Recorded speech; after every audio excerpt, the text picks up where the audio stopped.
नमस्कार किसान साथियों, मैं प्रताप बद्दू और अपने साथ आज हैं बंसी जी कुकना जो कि अनूपगढ़ से हैं, खेती सुरक्षा केंद्र के ओनर हैं। और आज अपने इनसे पूछेंगे सौंफ की खेती के बारे में। तो बंसी जी, आप पहले अपने परिचय दी। नमस्कार किसान साथियों, मैं बंसी कुकना, खेती सुरक्षा के अंदर न्यू दार मंडी अनूपगढ़ दुकान है अपनी, और मैं इस लाइन में लगभग 7 साल से हूँ।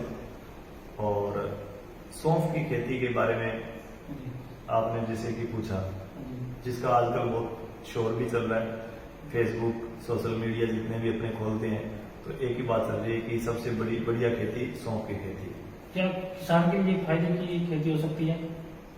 देखो, किसान खेती के अलावा उसका कोई बिजनेस नहीं होता है, और फायदा नुकसान वो एक अलग बात है। लेकिन अगर बात करें अपने अल्टरनेट की, किसान एक ही चीज में जी रहा है कि कॉटन लगाता है, कॉटन के बाद वो मस्टर्ड या गेहूं लगाता है, सरसों या गेहूं लगाएगा, उसके बाद फिर वो ही लगाता है। कुछ नया करने का, कुछ रिस्क लेने का वो हौसला नहीं कर पाता, क्योंकि किसान सोचता है कि मेरी ये फसल तो पक्की है, लेकिन पक्की फसल किसान की कुछ भी नहीं होता, क्योंकि एक किसान का ही धन है जो खुले में पड़ा रहता है। जो 6 महीने तैयार होता है तो वो बाहर रहता है। हम दुकानदार लोग हैं, हम भी शाम को दुकान को ताला लगा के घर जाते हैं।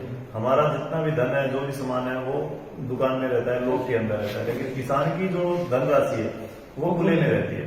तो अपने इसको उस तरीके से ना लेके एक ये सोचे कि अपने अगर गेहूं लगा रहे हैं तो उसमें भी वही चीज है कि रिस्क और प्रॉफिट दोनों बराबर रहता है।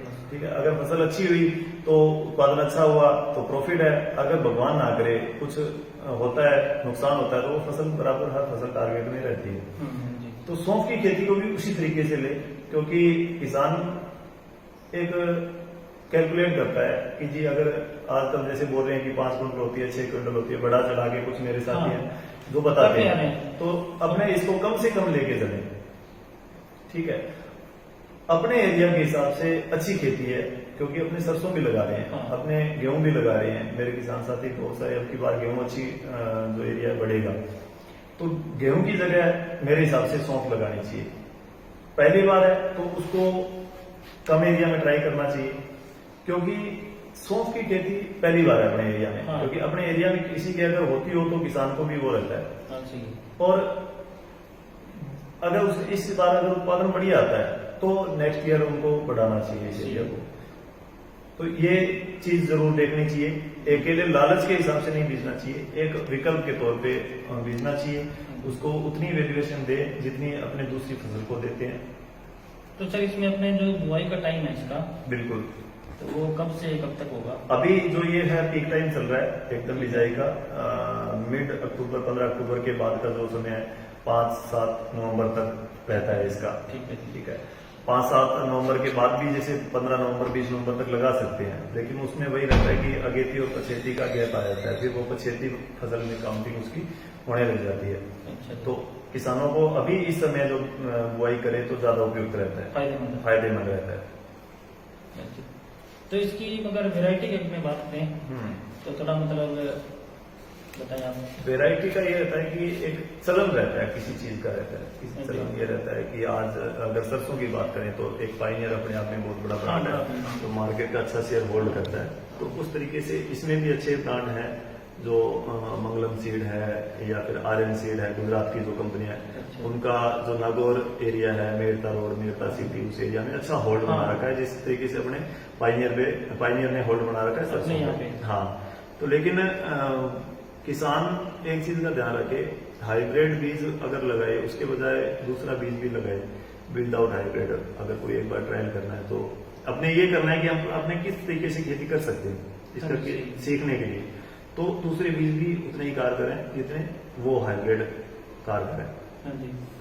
तो इसमें अगर अपने बात करें कि सिंचाई की, पानी की, तो पानी कितने देने पड़ेंगे? सिंचाई का यूँ रहता है कि ये गेहूं की तरह फसल है, 5 से 6 पानी इसमें जरूरी होते हैं, और फूल आने के बाद तो इसको अपने पानी चाहिए ही चाहिए। फ्लोरिंग के बाद पहले अगर एक आधा पीछे आगे पीछे हो जाए तो चल जाता है, लेकिन सबसे बड़ी इसमें समस्या आती है उगाव की। ठीक है, उगाव का ये रहता है कि ये दिन के हिसाब से अगर कहूँ तो मैं ये 10 से 12 दिन भी ले लेता है उगाव में। तो उगाव के वक्त ऐसा रहे किसान भाई अगर बिजाई करे तो बिजाई के अंदर क्या कि उगाव के वक्त किसान के पास पानी होना चाहिए कि अगर बीज नहीं उगा तो उस टाइम हल्का पानी उसमें दे दे कि वो बीज जर्मिनेशन हो जाए, उगाव हो जाए उसका। तो अभी इसकी अगर किसान साथी बुआई करे तो अपने एरिया के हिसाब से जो 5 कनाल का जो 1 बीघा रहता है इसमें 1 से 1.25 किलो बीज डाल सकता है, सफिशियंट रहता है, ठीक है जी, बीघे का। और अगर बुआई की बात करेंगे, बुआई करें कौन सी मशीन से इसकी?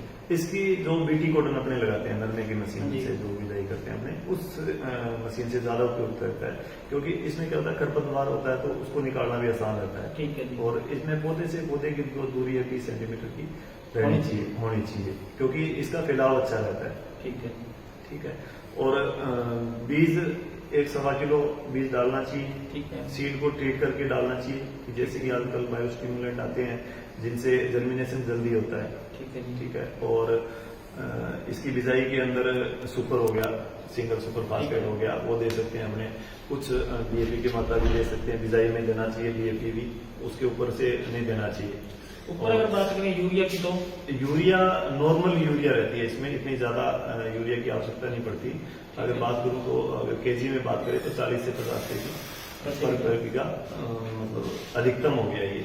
ठीक है जी। बाकी कोई कुछ जमीनें होते हैं जो डिपेंडेंसी ज्यादा रहती है यूरिया की, जहाँ पे यूरिया ज्यादा डालते हैं लोग किसान भाई, जो खेत है वो निर्भर हो जाता है यूरिया पे, तो वहां थोड़ी हो सकता है ज्यादा हो जाए, नहीं तो इसको पर्टिकुलर अगर बताएं तो यूरिया की ज्यादा की आवश्यकता नहीं है। ठीक है जी। और अगर इसमें बात करें अपने स्प्रे की, हाँ तो अगर स्प्रे की इसमें ज्यादा अलग से कुछ ये नहीं आती, नॉर्मल इसमें दिक्कतें आती है। जैसे शुरुआती तौर पे बात करें तो जड़ गलन की भी समस्या आ सकती है, ठीक है जी, जो जड़ से संबंधित हाँ है। जी। उसके बाद ऊपर से जैसे हरा मच्छर बोल देते हैं हाँ जी, मच्छर तेले की शिकायत आती है।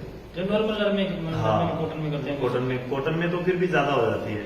ठीक है। हल्की स्प्रे। हल्की स्प्रे नॉर्मल स्प्रे से काम चल जाता है। अगर अपने इसकी उत्पादन की बात करें तो हाँ ये सबसे इम्पोर्टेंट बात है, सबसे इम्पोर्टेंट है कि उत्पादन कितना होगा। हाँ। तो किसान साथियों को उत्पादन को श्योर ना मानकर, क्योंकि आजकल मैंने भी कुछ वीडियो देखे हैं जिसमें वो दावा करते हैं कि जी ये 6 कुंटल भी होती है, 5 कुंटल भी होती है। ठीक है। तो वो खेत के हिसाब से भी होती है, एक क्लाइमेट के हिसाब से भी होती है। तो ये अधिकतम जो है, तो अधिकतम की कोई सीमा नहीं होती, 6 क्विंटल भी हो सकती है, 7 भी हो सकती है।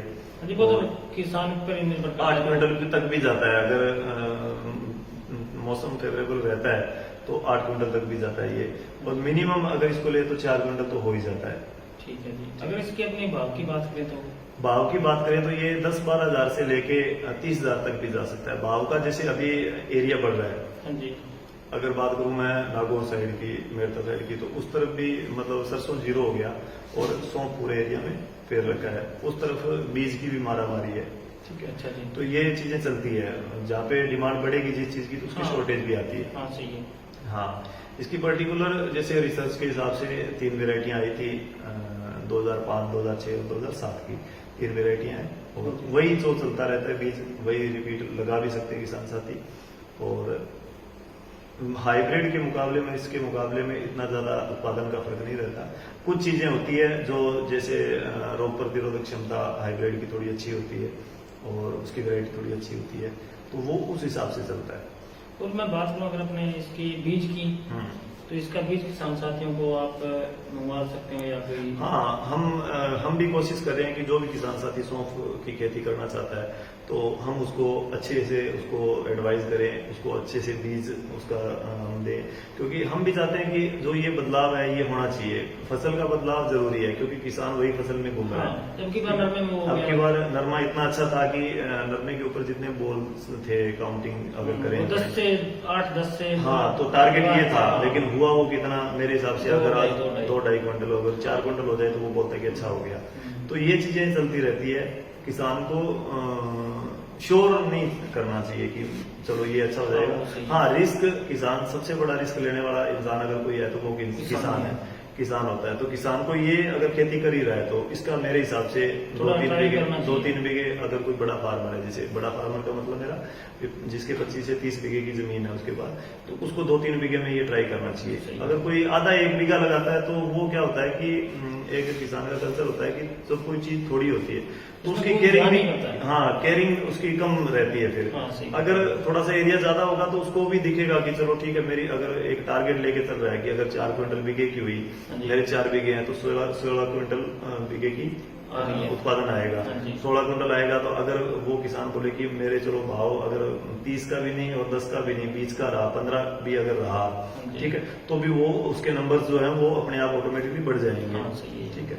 और मैं एक पर्सनली ये दावा करता हूँ कि दावा नहीं करता, मैं सजेशन करता हूँ किसानों को कि अगर वो किसान भाई अगर कोई लगाते हैं तो सबसे बड़ी अपने एरिया में समस्या आती है कि बाद में मटेरियल बेचने की। हाँ जी। हाँ, ये ये सबसे बेचने बड़ी की प्रॉब्लम ये चीज है। नहीं कहती है, हाँ, कहाँ बेचेंगे, नहीं कौन कहती लेगा? है कि हमारी तो मंडी निर्भर है जी, वो तो सरसों और ये 2 ही चीज लेती हाँ, है। करेक्ट तो लेती है। उसके लिए भी हम यही